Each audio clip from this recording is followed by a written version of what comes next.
इलाके से एक ट्रेन तेज रफ्तार में दौड़ रही थी। ट्रेन के लोहे की पटरियों पर गुजरते हुए तेज आवाज रात के सन्नाटे में कुछ ज्यादा ही डरावनी लग रही थी। रात के 2 बज चुके थे। बोगियों में लोगों की भीड़ काफी कम थी। रात का वक्त होने के कारण हर कोई बैठे बैठे झपकियां ले रहा था। दूर से दिखाई देने वाले उस ट्रेन की एक बोगी में से एक महिला एकदम से बाहर की ओर गिरी और धूल मिट्टी पत्थरों पर से घसीटते हुए कुछ दूर जाकर रुक गई। ट्रेन से गिरने के कारण पूरा शरीर जख्मी हो गया था। खून से लथपथ वो वैसे ही ट्रेन की तरफ देखती हुई पड़ी रही और ट्रेन दूर दूर जाते हुए अंधेरे में नजरों से ओझल हो गई। पिछले 1 महीने में ये चौथी वारदात थी। नौकरी पेशा महिलाओं को लूट ट्रेन से फेंक कर उनकी हत्या आम बात हो गई थी।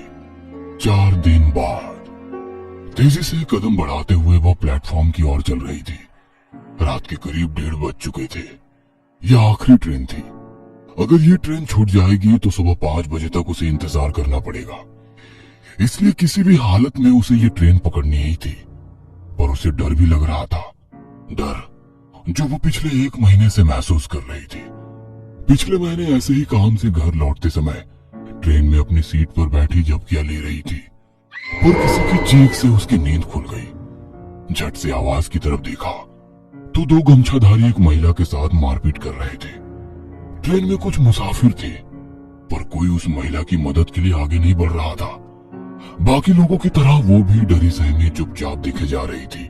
और फिर उस आदमी ने उस महिला को तेज रफ्तार में चलती ट्रेन से नीचे फेंक दिया। ये सब उसके सामने हुआ था पर उसकी हिम्मत नहीं हुई कि पुलिस में शिकायत करे और उसी वजह से वह खुद भी खौफ में सफर करने के लिए मजबूर थी। पर परिवार भी तो चलाना है। ट्रेन धीरे धीरे आगे बढ़ने लगी और उसके साथ उसने अपने कदमों की रफ्तार भी बढ़ा दी। दौड़ते भागते वो प्लेटफॉर्म में दाखिल हुई।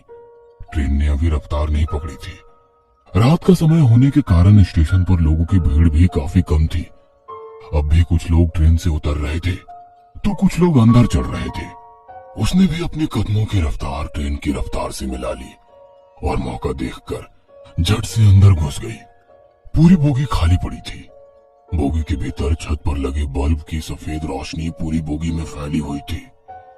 अपने ऑफिस बैग को कस के पकड़े हुए वो एक कदम आगे बढ़ती रही और आगे की सीट पर जाकर बैठ गई। घड़ी में टाइम देखा तो 1:45 हो रहे थे।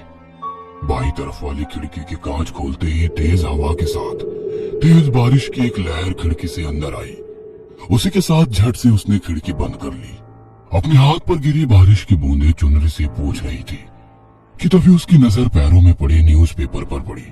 बड़े अक्षरों में लिखी वो अखबार से उसके दिल की धड़कनें पल भर के लिए रुक गई। फिर एक बार चलती ट्रेन से नौकरी पेशा महिला को नीचे फेंक दिया गया। नीचे मरने वाली महिला की धुंधली सी तस्वीर थी। जिस डर को वो नजरअंदाज करने की कोशिश कर रही थी वो डर रह रहकर उस पर हावी हो रहा था। उसने झट से अपना ध्यान हटाया और खिड़की से बाहर झांकने लगी। तभी किसी के कदमों की आवाज ने उसका ध्यान आकर्षित किया। गर्दन थोड़ी तिरछी करके उसने आवाज की ओर देखा तो 2 आदमी उस बोगी में आकर बीच वाली सीट पर बैठ गए। वो आपस में ही बात कर रहे थे। अब उसे हर मुसाफिर से डर लग रहा था।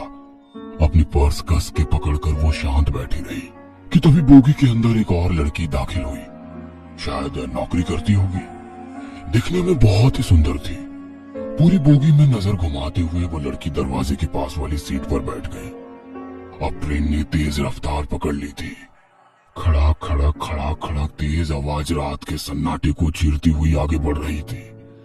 उस महिला ने घड़ी में देखा तो करीब 2 बज चुके थे। तभी पीछे वाली बोगी में से 2 आदमी ट्रेन के भीतर दाखिल हुए। उन्होंने चेहरे पर गमछा बांध रखा था। दोनों की सिर्फ आंखें ही चमक रही थी। उन्हें देखकर ही उसका बदन कांपने लगा। उन्हें देखकर महीने भर पहले हुई वारदात उसकी आंखों के सामने आ गई। उस वक्त ट्रेन में 20-25 लोग होंगे पर किसी की हिम्मत नहीं हुई उन 2 आदमियों से एक महिला को बचाने की। आज तो पूरी बोगी खाली है। इस एक ख्याल ने उसके दिल की धड़कनें बढ़ा दी। उन दोनों ने पूरी बोगी में नजर घुमाई और दरवाजे के पास बैठी उस लड़की को ताड़ते हुए आगे वाली बोगी में चले गए। वो लड़की आंखें बंद करके खिड़की के पास बैठी थी। शायद काम की वजह से थक चुकी होगी। अब उस बोगी में केवल 4 मुसाफिर थे। थकान की वजह से उस महिला की भी आंखों पर नींद का असर दिखने लगा। एक दो बार झपकियां लेते हुए उसका सर ट्रेन की खिड़की से टकराया। उसने घड़ी में देखा तो 2:30 बज चुके थे। दोबारा बोगी में नजर डाली तो दरवाजे के पास वाली सीट पर बैठी वो लड़की भी झपकियां ले रही थी। बीच वाली सीट पर बैठे हुए 2 आदमी बातों में व्यस्त थे, पर एक अजीब सा डर उसके दिल में घर कर गया था। वह सिर पीछे टिकाकर वैसे ही आंखें खोलकर बैठी रही, पर कुछ ही देर में उसे नींद ने अपने आगोश में ले लिया। एक अजीब सी आवाज से उसकी नींद खुल गई। सामने देखा तो वो 2 गमछाधारी आदमी उस लड़की का पर्स छीनने की कोशिश कर रहे हैं। वो लड़की मदद के लिए पुकार रही है, पर कोई आगे नहीं आ रहा था। वो महिला भी डर के कारण चुपचाप बैठी थी। सामने की घटना देख उसका जिस्म कांपने लगा। बेबस होकर वो सिर्फ देख रही थी। उस आदमी ने उस लड़की के बाल पकड़े और दरवाजे से बाहर देखते हुए हंसने लगा।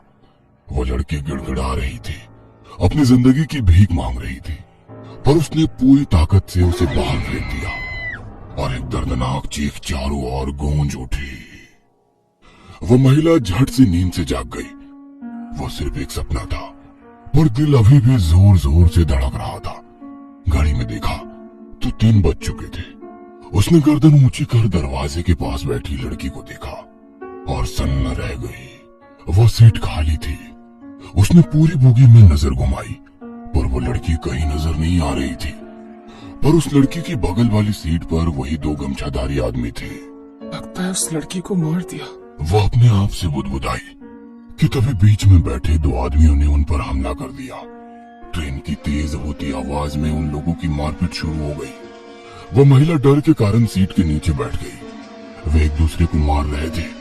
तभी उसे नीचे 2 दिन पहले का एक न्यूज़पेपर पड़ा दिखाई दिया। उसमें बड़े अक्षरों में लिखी एक खबर पर नजर गई। फिर एक बार चलती ट्रेन से नौकरी पेशा महिला को नीचे फेंक दिया गया। नीचे मरने वाली महिला की तस्वीर थी। उसने वो न्यूज़पेपर हाथ में लिया। तभी नीचे घसीटते हुए एक आदमी जान बचाकर भागता नजर आया। पीछे वही गमछाधारी आदमी चला आ रहा था। अब उस औरत को भी समझ आ गया कि आज उसे भी चलती ट्रेन से नीचे फेंक दिया जाएगा। डर के कारण उसकी आंखों से पानी आने लगा। जमीन पर घसीटता वो आदमी सामने देख रुक गया। जमीन पर पड़े उस आदमी के माथे पर किसी ने गन लगाई थी। वह बंदूक देखकर महिला ने जीने की आस ही छोड़ दी। डर के कारण अपने घुटनों के बल नीचे बैठी उस महिला ने सामने देखा और दंग रह गई। हाथ में गन लिए वही लड़की थी जो दरवाजे के पास बैठी थी। तभी पीछे से आ रहे गमछाधारी ने नकाब और चादर हटाई। वो 2 पुलिस वाले थे। हाथ में गन पकड़ी वो लड़की बोली, मन तो करता है यही तुम दोनों की खोपड़ी खोल दूं, ताकि तुम जैसे हैवान दोबारा किसी लड़की को कमजोर समझने की गलती ना करें।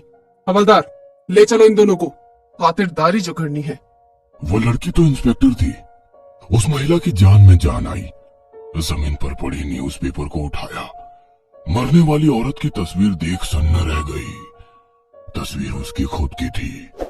शायद उसकी रूह इंसाफ के लिए तड़प रही थी, जो आखिरकार मिल गया था।